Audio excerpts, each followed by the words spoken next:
On est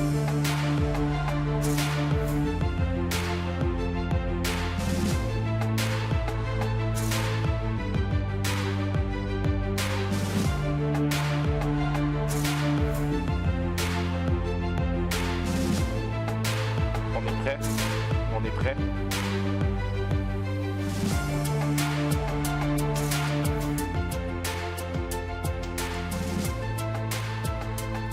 Bonsoir à vous à la maison.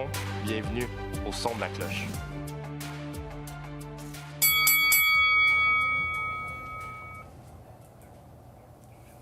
Bonsoir à vous à la maison, bienvenue au son de la cloche, votre talk show d'actualité sportive. Bonsoir aussi à ceux qui nous écoutent en formule balado. Tout d'abord, je suis Dylan Paquette, votre animateur, toujours accompagné de mon duo de panélistes, Olivier Morin et Jeffrey Dupont. Bonsoir, monsieur. Salut Dylan. Salut Dylan. Comme vous le savez, messieurs, à chaque semaine, on se rejoint pour parler d'une belle brochette d'actualité du monde du sport. Mais cette semaine, on parle des Jeux olympiques d'été qui arrivent à grands pas, de tennis, de basketball, de sport universitaire, de soccer de plage.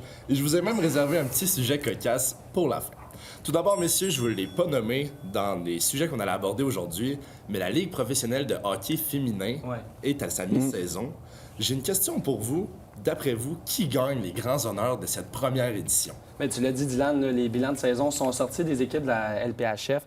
Écoute, pour moi, ça peut paraître comme un parti pris, mais ça ne l'est pas. Mais Montréal, selon moi, va être une équipe à surveiller en séries éliminatoires. Écoute, on a Marie-Philippe Poulin, qui est, selon moi, la meilleure joueuse de l'histoire au hockey féminin. On a Anne-Renée Desbiens, qui est, selon moi, la meilleure gardienne de but présentement. On a un des meilleurs duos de gardiennes de but présentement aussi avec Ellen Chuli entre les poteaux. Donc, selon moi, ce mix de vétérans-là, puis d'expérience aussi là, aux Jeux olympiques entre les athlètes canadiennes, va faire en sorte que Montréal va être à surveiller. Puis là, il ne faut pas négliger également là, que possiblement que cette équipe-là va pouvoir jouer à la Place Belle, peut-être même au Centre Bell. En fin de saison, en série éliminatoire, il y a un engouement autour de cette équipe-là ici à Montréal. Les partisans, écoute, Montréal est une ville de hockey, c'est sûr et certain. Donc moi, selon moi, Montréal va être vraiment surveillé là, en fin de saison. Moi, les gars, de mon côté, je vais y aller avec le Minnesota.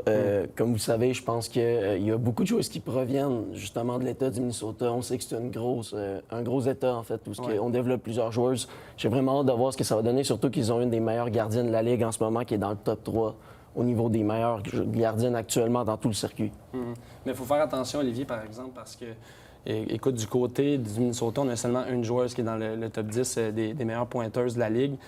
Montréal en a 3. Marie-Philippe Poulin en fait partie notamment. On a beaucoup d'expérience. On sait comment gagner avec les médailles d'or dans les dernières années aux Jeux olympiques. Écoute, Laura Stacey est là aussi, Marie-Philippe Poulin. Puis Marie-Philippe Poulin, il ne faut pas oublier, c'est une des athlètes, comme on dit dans le jargon, les plus clutch qu'on peut avoir également là, au hockey. C'est la Sidney Crosby là, du hockey féminin. Il faut faire attention. Moi, il y a un truc que j'aime bien, par contre, avec Minnesota, que lui, t'as pas mentionné, c'est qu'ils ont beaucoup de joueuses qui proviennent du Minnesota. Tu sais, ça fait quand même un bel engouement d'équipe. Mais ça, c'est un gros état de hockey, comme je viens de vous dire, les gars. Là, surtout qu'ils ont l'Université du Minnesota, parce que d'ailleurs, F. Gascon joue en ce moment, et connaît une bonne saison. Donc, il y a quand même un bon développement qui est fait du côté de l'Université du Minnesota au niveau du développement des joueuses. Mais selon moi, Montréal va avoir un œil sur F. Gascon prochainement dans le prochain repêchage. Là, tantôt, Jeff, tu m'as tendu une petite perche. Tu m'as dit le Centre Bell. Je vous mets une petite mise en contexte. Match numéro 7, Minnesota-Montréal. Est-ce qu'on remplit le Centre Bell? Peut-être, on l'a fait avec la Place Belle, puis à Verdun, il n'y a pas beaucoup de... la place commence à manquer à Verdun. Ça ne pourra pas être à Verdun, c'est sûr et certain. Il va falloir que ce soit à la Place Belle ou au Centre Bell. Mais moi, j'aime beaucoup l'engouement alentour de la Ligue présentement. Cependant, je pense qu'il va y avoir encore un meilleur engouement lorsque la Ligue va avoir une image de marque, une identité visuelle avec des logos et des noms. Je pense que c'est là que ça va être intéressant de voir. 153 jours, messieurs. Dans 153 jours, c'est les Jeux olympiques d'été de Paris. Ça va être la 3e fois que Paris va recevoir les Jeux olympiques. Eux, qu'ils ont reçus en 1900 et en 1924, 100 ans plus tard. Quel athlète canadien, cette année, qui n'a jamais participé aux JO, va le plus vous surprendre? Mais moi, de mon côté, les gars, c'est un certain Félix Gacci qui vient de Laval, qui a gagné une médaille d'or aux Jeux panaméricains du côté du Chili à l'automne dernier. Écoute, c'est le premier Canadien en 60 ans à le faire, surtout dans un sport, en gymnastique, qu'on n'excelle pas beaucoup au niveau olympique. Là, seulement 9 médailles. Ouais, c'est ça, seulement 9 médailles dans toute l'histoire des Jeux olympiques modernes. C'est quand même pas rien. Alors, moi, honnêtement, je vais avoir un œil sur ce Québécois-là en particulier. 21 ans seulement en plus, puis très, très fort techniquement. Je l'ai vu évoluer là, justement à ces Jeux-là panaméricains. Il est très, très fort techniquement. Moi, je reste encore aux Jeux panaméricains. Je ne sais pas si vous avez vu le phénomène de skateboard féminin fait de Fazio Ebert, 14 ans seulement, les gars. Honnêtement, c'est impressionnant. Puis je ne sais pas si vous avez vu les vidéos sur elle là, de ses performances. Écoute, techniquement, elle est très, très, très solide. Faire ça à 14 ans, on parle déjà d'espoir, de médaille pour Fede Fazio et Bert. Elle a déjà remporté également la médaille d'or aux Jeux panaméricains au Chili également, comme Félix Zolchi, à 13 ans seulement. C'est impressionnant. À 13 ans seulement, mais il va falloir faire attention parce que c'est quand même une lourde pression d'aller aux Jeux olympiques à cet âge-là. Cependant, on le voit, là, elle a l'engouement là, justement de performer. Puis on le voit dans son visage. Là.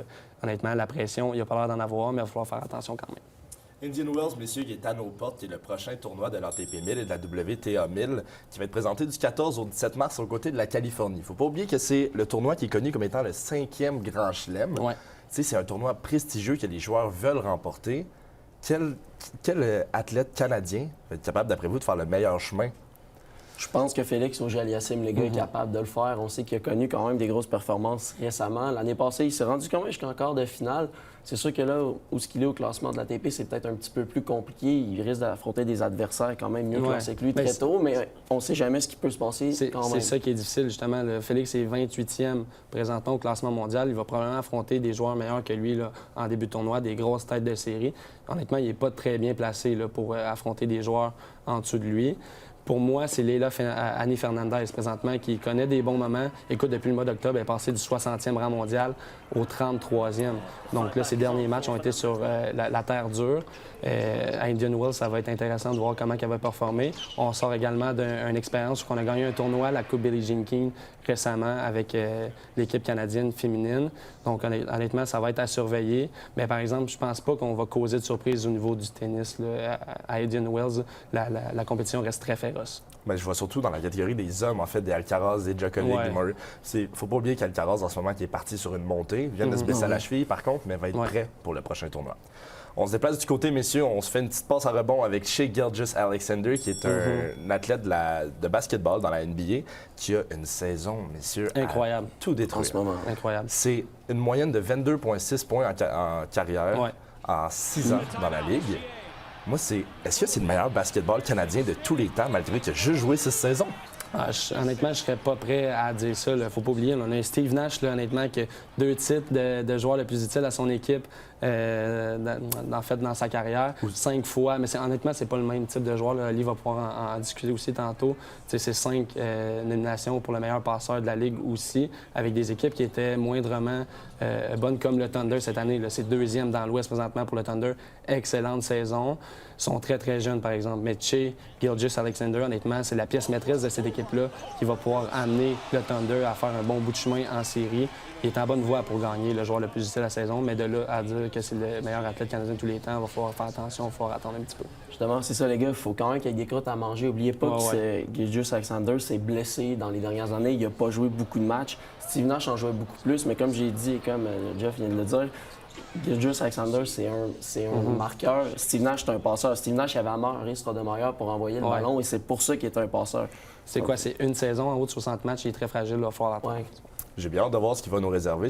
En fait, moi, je pense qu'il va gagner le joueur le plus utile cette année, Gilgeous-Alexander, mais il y a un certain Nikolai Jokic aussi en arrière. C'est sûr. Messieurs, si vous étiez un athlète universitaire, vous pouviez faire le sport que vous vouliez, aller à l'université de votre choix. Vous choisissez où et pourquoi?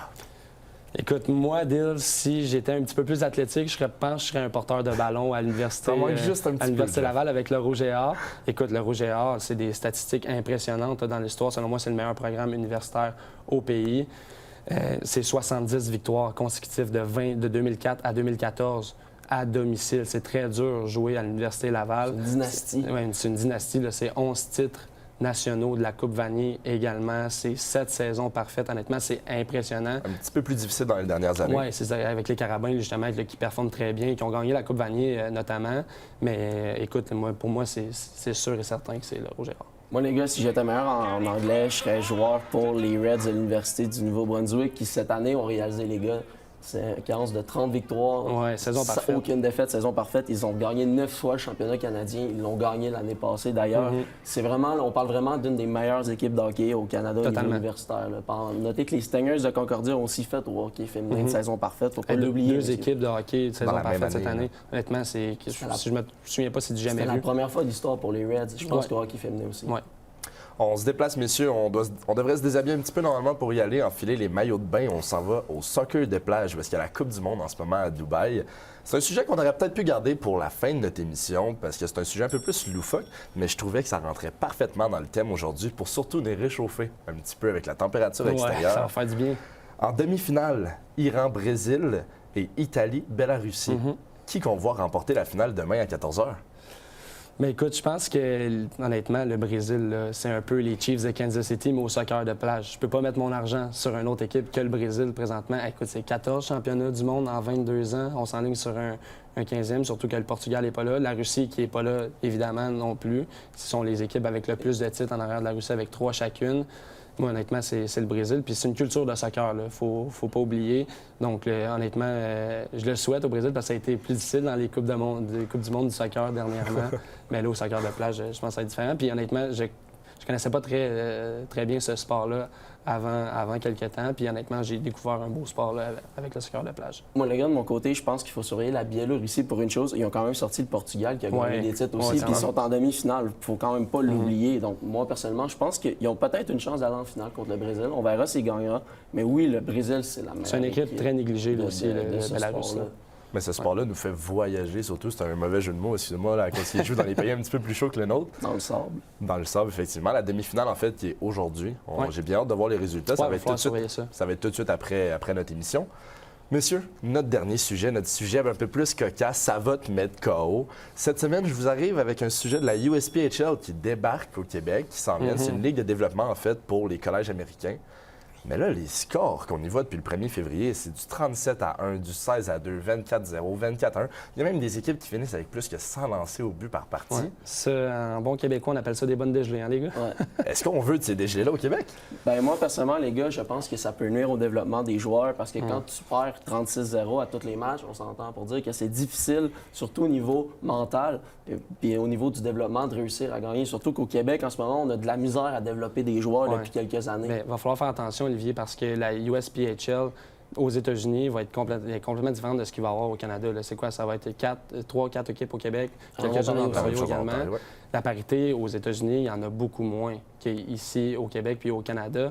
Puis ça reste quand même une autre avenue pour les jeunes hockeyeurs d'étudier en premier plan, mais aussi de jouer au hockey. Il y a des bons joueurs qui ont passé par là, Jordan Harris, Tage Thompson, Ryan Donato.